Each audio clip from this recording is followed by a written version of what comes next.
The Producer Spotlight with Mr.Instro. You can be a beat maker and not be a music producer. But when you're a music producer, you don't have to be a beat maker. Only on the Element. Only on the Element. It's just gone 1:15. It is a Wednesday, so it is producer day.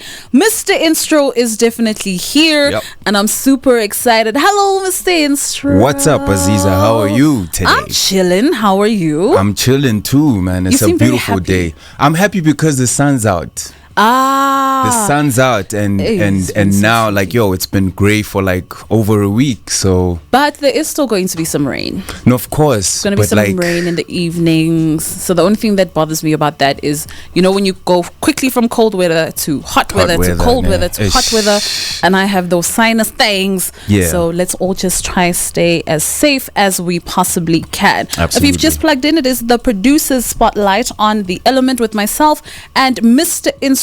Every Wednesday between 1 and 1:30, we spotlight an incredible producer, and through looking at their work, we see what we can learn from them. Yep. So today is the 10th of Feb. It's a very important day. Might not be a celebratory day, but it is still very significant in our history and our culture. Today we're taking a look at J.Dilla as a producer. J.D.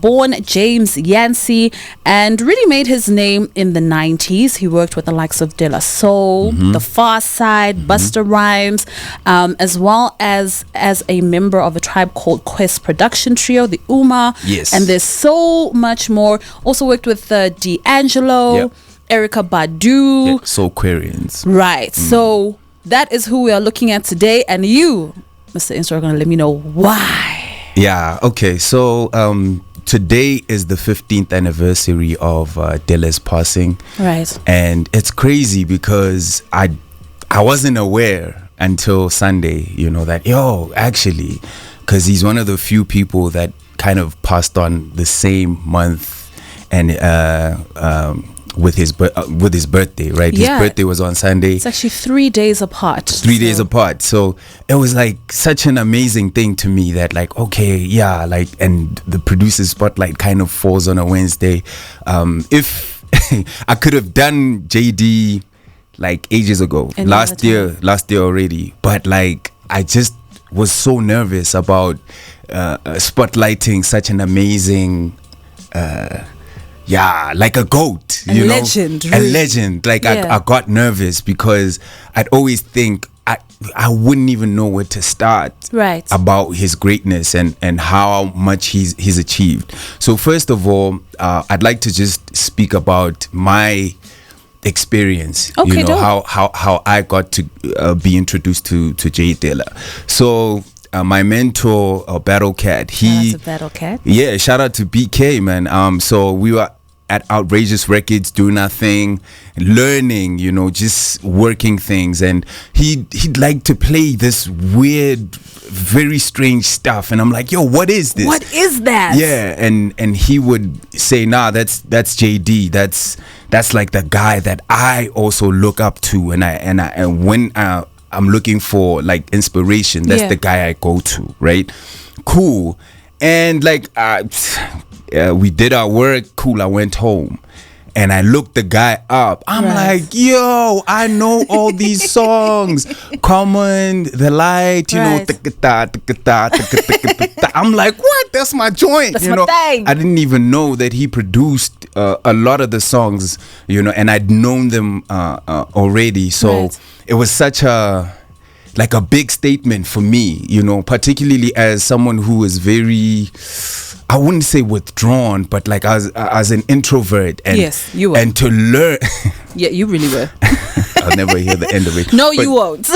No, but So he was doing all this fantastic stuff and nobody knew who he was, and that for me was like, this is my hero, because that's how I want to come out. I want to make all these great songs, and you must just enjoy the music, because that's really what it's about. What's really funny is that you've achieved that. To a certain degree, yes. I think it's now really where even I'm getting exposed to the way that people are really like, yo, you work with Instro, and I'm like, Yeah, I work with Ste. Yeah. No, you work with Instro. And even sometimes like joints will play. And I remember the time I hit you up, I was like, did you produce First 48? And you were like, Yes. yeah. Yeah. I was like, that's my thing. Yeah. So you have achieved that where people know your music and appreciate your music. Because I think sometimes what happens is we worry that people will say something is dope just because they know you and they love you. Absolutely. And that for me, I'll be honest, it freaked me out. You know, just to be in a space where you're working with all these amazing artists and you know, now you're in a position where you can come out, you can be that guy, you can be the celebrity. Your name is on these songs. You know, it's like, oh man, this is the perfect time. On the passing of Mams Bongile, like I was so sad, and part of the reason I was sad was because I've been in studio with her so many times. Yeah, I did see. I was surprised when I saw your post. I mean, I know a lot of your work, but I didn't realize how well you knew her and how you had spent so much time with her. Because the thing with you is that you also just love and appreciate music. You know, and you show so much appreciation for it from afar. But to know that you've gotten the chance to get close to some of the people that are your favorites, it was like, sure, this must hit really differently for you. It was crazy because I don't even have a single photo with her. You know, I've had several sessions with Mams Bongi. I've been to her house. I've done all sorts of things, all sorts of projects with her. But because I was so shy, you know, it's stuff I would think about. I'd be like, yo, maybe I should ask her for a photo, but nah, you know. And I did that with so many legendary artists, so many. And like, it's only now that I'm like, okay, well, you know, I still have that opportunity. As long as I'm alive, I can make like certain moves to get myself in studio with some of my favorites again to create new memories. That's true. Yeah, so back to Dilla. Back to JD here. Yeah, so I was introduced to him as a producer through BK, and I've been following ever since. So when we move to the next part, I would say that Dilla was more than just a producer, right? He popularized the art of making beats, right? There were people who are hot in the 90s, your track masters. Dr. Dre was hot then, Premier, they were all there, but like they weren't like we didn't know their process. You know, we knew them as producers, but we never really knew what their process was. And it's with people like JD that came up and spoke about how they produce on their records, you know, like MPC, what's an MPC? Okay, cool, let me, you know what I mean? Like that kind of, it kind of built a culture around instrumentals. And it's amazing to me that we found ourselves like so mesmerized with that process that a lot of us, me included, didn't care about rapping anymore. You know? So do you think that, because you know sometimes when things like that happen, it's even if you think about like in hospitality and food, right? Yes. A lot of things are kept close because like it's our secret recipe, it's this, that and the other, and we don't want people to know this because then they can duplicate it, or it takes away from, you know, the reverence of, oh my God, it sounds so amazing. How could he or she possibly have done that? Yeah. And it sounds like, you know, through making it known, it just actually created greater respect and love for the art form. That's it. That's absolutely it. I'll tell you a very interesting story about Dilla and how he trusted his own dope. Like, it's at astronomical levels, right? So, you know, he formed a sort of like a duo with J-Lib, right? Him and Madlib. So for them to even start doing that project, Dilla used to be signed to MCA Records. So he had all these beats that he was sending to the label, sending all over the place. Madlib got hold of those beats, and took 12 of those beats and created something like a demo, right? created, mixed, mastered everything, right? It became like a demo. Yeah. And what did Madlib do? He sent it back to Dilla. Like, yo, look what I did with your music. With your stuff, man. You know what I mean? Like me, if I got that CD, yo, I'd stamp on it like, yo, what is this guy doing? You know? But, you know, he was like, nah, yo, dude, come on. If you want us to work together, it's going to have to be something more authentic, you know, something that we're both into, you know. And working towards collectively. Absolutely. Right. So for me, I was like, yo, man, I'm so impressed with the way that he handled that, because I don't know if I would have handled it the same. I would have been mad that like, yo, this guy is making demos on my beats, right? You know, but he trusted his own dope. In fact, he took it to the next level and was like, yo, let's form a duo, let's work. And that can only come out from you trusting and knowing that you're dope. That's so true. You have to be secure in yourself, because like you're saying, I think if he was a little bit more insecure, he could have taken it very badly. It's the conversation that a lot of people have about when the ego is at play. Absolutely. And how you need to keep that at bay. So it's now just gone 26 minutes after 1 o'clock, 4 minutes to go.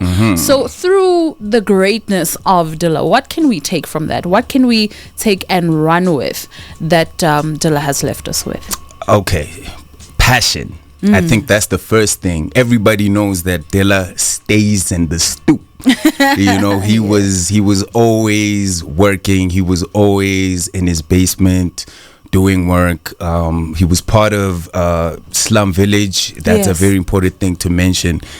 He was a member of Slum Village. And at some point, he left Slum Village. It was actually crazy to realize, because I never really knew why he left. And I mean, he became honest that like, yo, they just weren't vibing.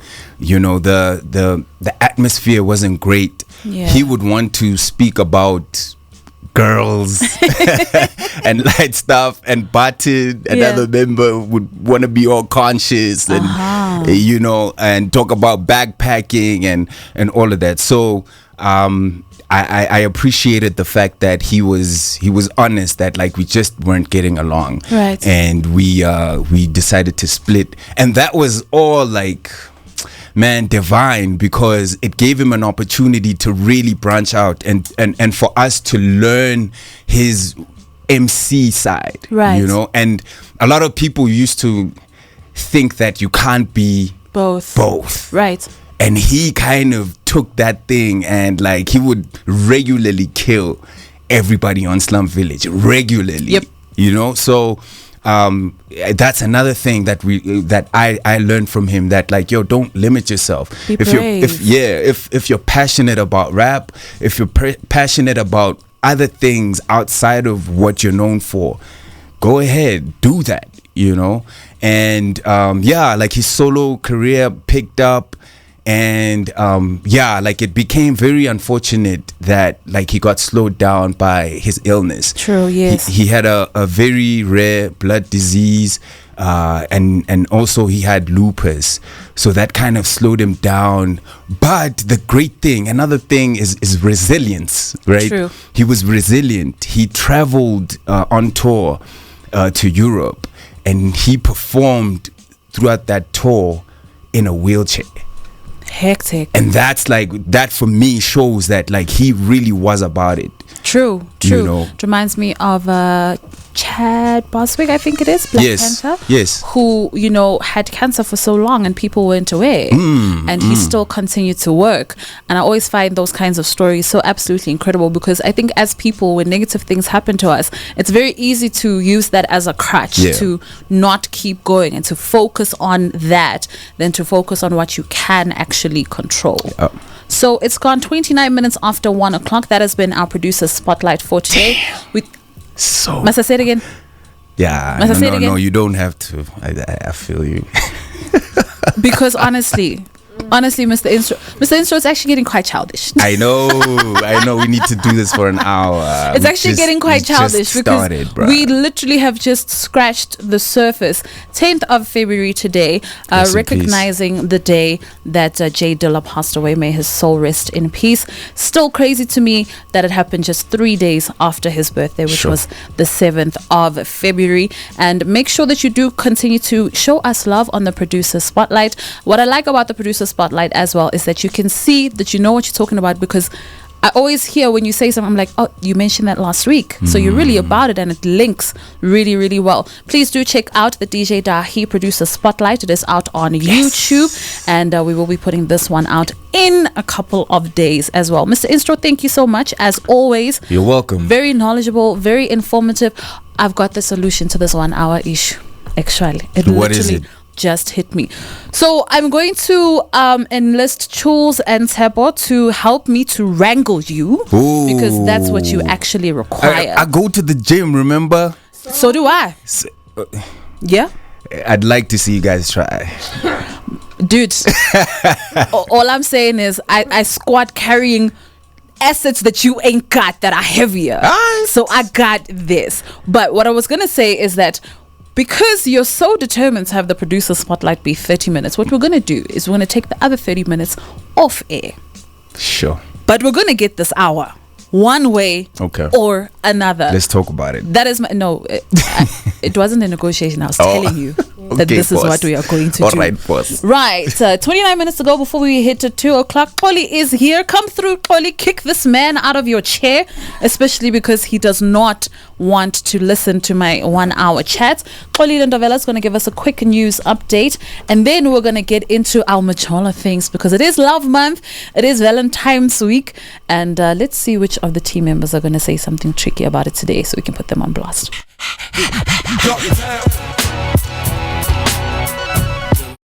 The Producer Spotlight with Mr. Instro.